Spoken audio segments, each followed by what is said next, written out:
আল্লাহ জবাব পাঠাইছে, বন্ধু লা আতরুকু উম্মাতাকা ফারদা ওয়ালা আতরুকু উম্মাতাকা ওয়াহদা, আপনার উম্মতকে আমি একা ছাড়বো না, আমি আছি, আপনি আসেন আসেন আসেন।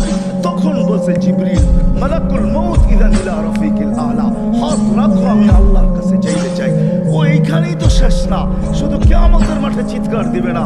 জানি না আপনাদের দিল আছে কি নাই, এটা আমার জানা নাই। কবর থেকে যখন উঠবে, লম্বা হাদিস আমি টানতে চাইতেছি না, মালাকুল জিবরিল আমিন যখন পর মারবে, হুকুম হবে ইতি হাবিবি মাকামাল মাহমুদ, আমার বন্ধুকে মাকামে মাহমুদে নিয়ে আসো জিবরিল। উনি আসবে, পর মারবে আর বলবে কুম ইয়া হাবিবার রহমান, আল্লাহর বন্ধু ওঠেন। তখন আল্লাহর রাসূল কবর থেকে উঠবে, ওয়া হুয়া ইয়াবকি ওয়া ইয়াকুল, কাঁদতে কাঁদতে উঠবেন আর বলতে বলতে উঠবেন। চোখে থাকবে কান্না, মুখে থাকবে চিৎকার, জিবরিল আইনা উম্মতি, আমার উম্মত কোথায় বল, আমাকে তো উঠাইতে আসছো, আমার উম্মত কোথায় বলো।